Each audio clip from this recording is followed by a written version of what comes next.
سلام دوستان، امروز آموزش اسفناج پلو رو داریم که غذای بسیار خوشمزه‌ایه. حیف تو سفره‌هاتون نباشه.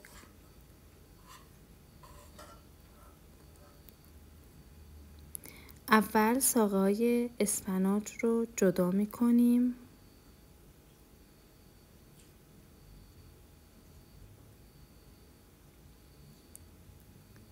ساقه‌های اسفناج رو جدا می‌کنیم و برگ‌های اسفناج رو ریز ریز خرد می‌کنیم.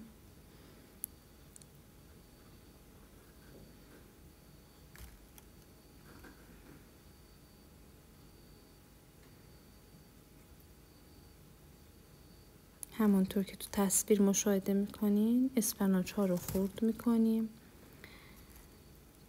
پیاز رو تفت میدیم. بعد از تفت دادن پیاز گوشت چرخ کرده رو اضافه می‌کنیم.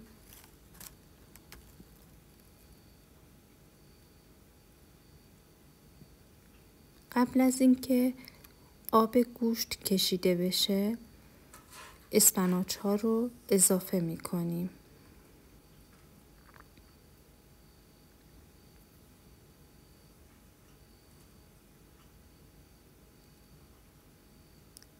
آب گوشت کشیده نشده اسفناج ها رو اضافه می‌کنیم.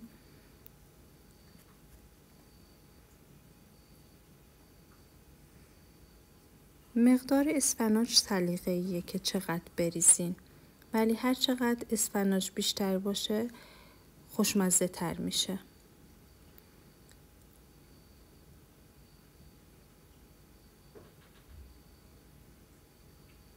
ادویه‌جات رو اضافه می‌کنیم: زردچوبه، تخم گشنیز، فلفل سیاه، نمک.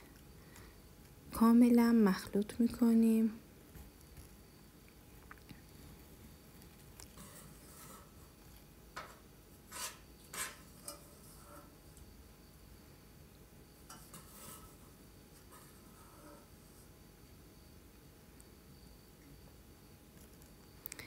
و بعد لایه لایه مواد رو میریزیم: برنج، مواد اسفناجی و بعد باز برنج، بعد مواد اسفناج که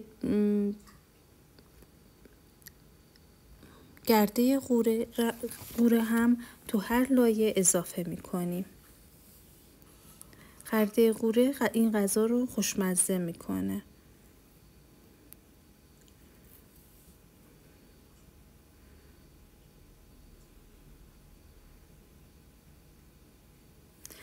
ممنون میشم حمایتمون کنید با لایکاتون.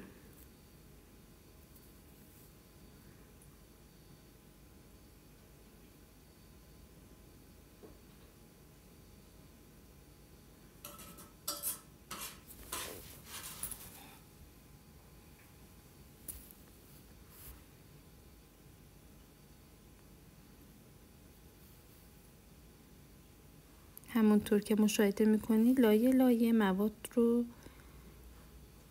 اضافه میکنیم و آخر سر میذاریم دم بکشه. امیدوارم خوشتون اومده باشه.